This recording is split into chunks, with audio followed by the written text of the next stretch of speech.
I mean, we all know who the studs are, the guys you want to target in fantasy drafts in those first few rounds. What about sleepers, breakouts, and busts? We're going to be going over all that this week. Today we're focusing on the sleepers, and the sleepers are those guys that you want to target. They can help you win your league, or maybe they're the reason why you have to stand on a street corner in your skivvies in the rain with a sign that says, I finished last in my fantasy draft. Did that happen to you? It has not happened to me yet, but I've come fairly close, shall we say. What are skivvies? Underwear. Is that a Canadian term? No. You knew Skivvies? Of course. You knew skivvies, of course.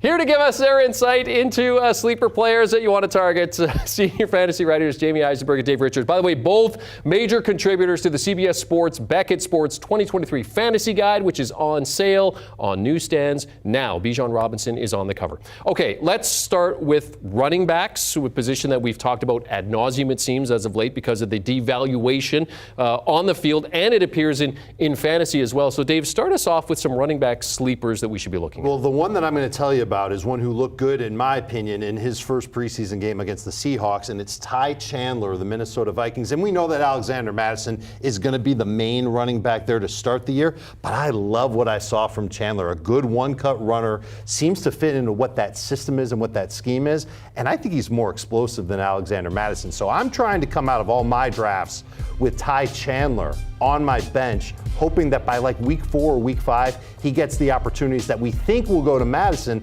I'm not sure they're going to be there. I think Chandler, the more explosive talent, and by the way, multiple good pass pro reps in the game, which means that he can play on third downs. I just hope we don't see what's looming for a few backfields, which is, oh, hey, Kareem Hunt looking like he might go to the Minnesota Vikings. That could be a real damper for both those guys in Madison and Chandler. But Is he still good?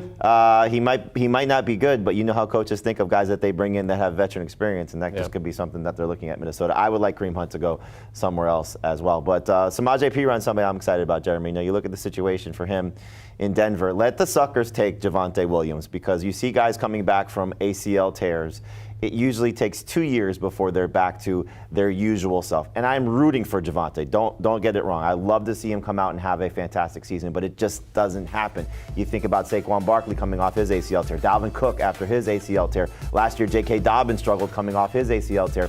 So it's great that Javonte avoided the PUP list. I love that Sean Payton is fully behind him.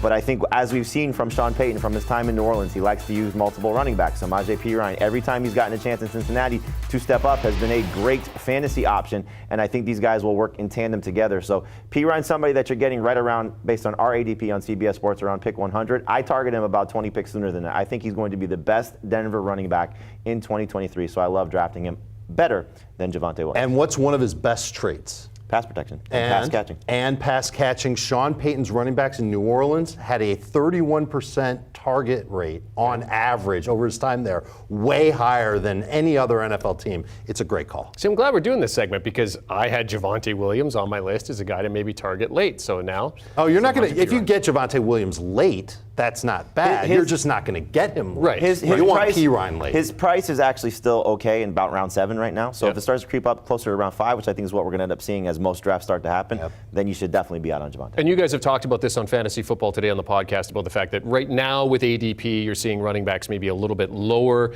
but that might start to move up a little bit. That's what we see with some other ADP sites. Yeah. On our site, running backs get pushed up because we combine all of the average draft position of all of our drafts, non-PPR, full PPR. So those running backs, I think, are priced actually appropriate. Depending on your league, wide receivers, of course, are the hot commodity. PPR ADP has 5 of the top 10 players off the board as being wideouts. But who do you like as sleepers at this position here, Jamie? I actually like a couple guys on the Texans. You know, we saw Tank Dell have a big performance this past weekend. You know, 5 catches, 65 yards, and a touchdown. The nice thing was he was playing with Nico Collins, but Collins is the one I think that has the most upside because of how he'll play and how C.J. Stroud I think will use him. So all these other guys are sort of, I think, going to be able to mix and match. I think John Mechie's going to have some great moments. Robert Woods, while that sounds a little queasy, will have some good moments. Same thing with Dalton Schultz.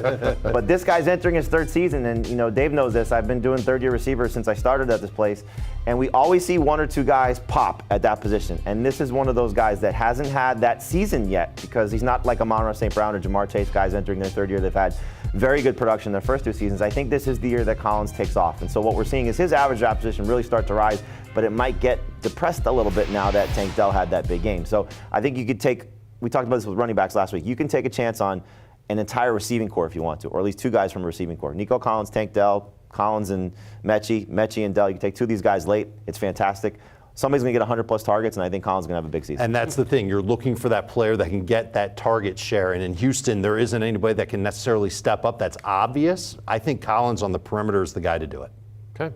All right, so that's wide receivers. What about, is that? Well, I got a wide receiver. Except you're supposed to pick up after I stopped talking. Well, I wasn't sure if Jeremy wanted that to happen, You've done TV Jamie. for a long time. You're a Hall of Famer, Dave. Come on. How about a wide receiver? Thanks for that. A wide receiver that started at running back in his first preseason game. That was Elijah Moore in Cleveland.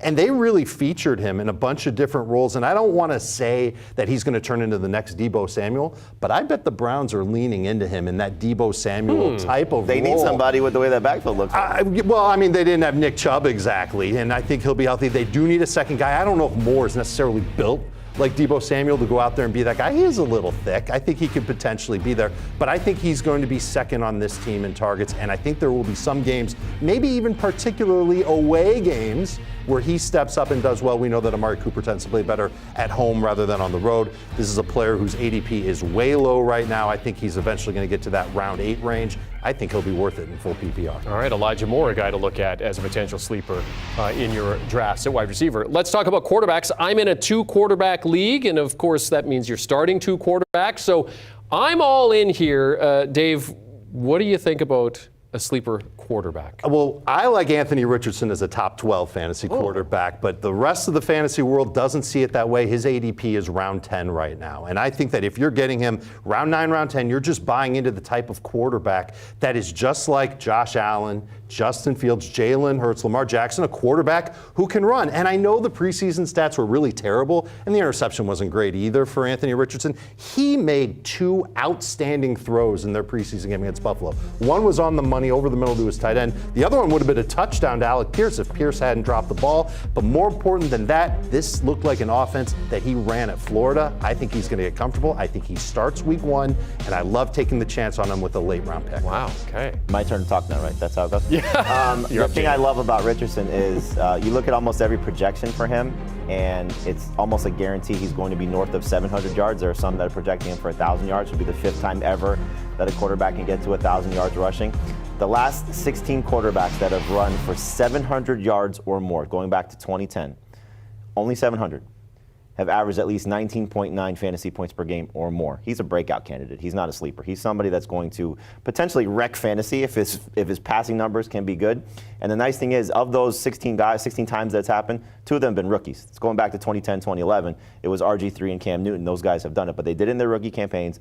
Running quarterbacks matter, and that's why you buy into him. For me, I'm looking at Geno Smith. I think he's definitely somebody that is getting overlooked as well. He's being drafted right now around quarterback 20 on CBS Sports, which is just laughable because he was a top 5 quarterback last year. And all they did was give him Jackson Smith-Njigba to go with DK Metcalf and Tyler Lockett. So the receiving core is there. He really stepped up and showed them that he could be the replacement for Russell Wilson, and he played better than Russell Wilson last year. So they're pretty thrilled with what they got. They obviously paid him a nice contract extension this offseason. So you're not drafting Geno to be your number 1 guy unless you really whiff on the position, but this is the best combination you could draft. It's good that Dave picked Richardson, I picked Geno Smith. Take both these guys, because if you're concerned about Richardson faltering a little bit, you can get Geno, and that's your fallback option. And I think he'll be better than right around 20 fantasy points per game. He's got a chance to be 22, 23 points. He'll be a low-end starter for sure. Practically lived there last year in his breakout year. This year he can take a step better, and he's only a sleeper because we can get him so late in drafts. I was going to say, Geno, if you were to go with Geno and Anthony Richardson, you're taking quarterback late in your draft. You are based on ADP. You know, we see Richardson go a little bit sooner, certainly sooner than Richardson. Now, in your format, a 2-quarterback league or a super flex league, these guys are going much, much sooner. But the problem with taking Richardson in a 2-quarterback or super flex league is there's a little bit more risk involved. So you might want to take a more of a floor play there as opposed to the ceiling play. But again, you're trying to win, avoid standing on the street in your skivvies. Anthony Richardson's the type of guy that can do that for you. Yes, that 2-quarterback league, by the way, is also auctioned, so that makes it even a little bit more fun with that. Let's talk about the tight ends. Let's finish off. Outside of Travis Kelce, I mean, it seems like every other tight end, maybe Mark Andrews in there, every other tight end could be considered a sleeper. So, Jamie, in terms of sleeper tight ends, What do you got? Yeah, I mean, there's two rookies. Dave's going to talk about one. I like the situation for Sam LaPorte in Detroit. You know, it's a nice setup with Jameson Williams out for the first 6 games. And Jeremy, we talk a lot on our podcast, the theory of great or late. You know, take one of these guys, Kelsey, Andrews, you know, the next group of, you know, Waller, Hawkinson, Kittle, whatever you want to put in the order there. But there's another group of tight ends that are kind of boring. David Njoku, Evan Ingram, Dalton Schultz, those type of guys. If you don't love them, take one of these younger tight ends that have a chance to play in a pretty prominent role. And the thing I like about Sam LaPorte is, again, a team that Detroit targeted him, 2nd-round pick out of the NFL draft, comes from tight end U now from Iowa, you know, so you know the pedigree should be there. The thing that I love, though, is we're replacing T.J. Hawkinson with this guy and Hawkinson averaged 6.5 targets per game last year for Detroit. So there's going to be an opportunity. This offense, everybody loves the Lions right now, and they're a very popular team, but they're popular for a reason. Ben Johnson, the coordinator, is very creative. Jared Goff certainly has proven to be better than just a throw-in, the trade that he came from the Rams. And so I think Sam LaPorte is going to be one of these guys that may start out a little slow because he's a rookie, but can definitely pop because his opportunity is there and the pedigree and production should be there as well. See, I think he can get off to a hot start because there's no Jameson Williams for the first 6 weeks of the season in that offense. It's tough, though, for rookie tight ends to adjust. I agree, but I think there's that little bit of an edge that can help him get, instead of maybe 3 targets per game, could be 4 or 5. I love Dalton Kincaid in Buffalo. He's also a rookie tight end. Somebody tweeted me and said, Dalton Kincaid didn't even get any stats in their first preseason game. He played 5 snaps. He blocked on 3. He actually blocked on 4. 1 was a route.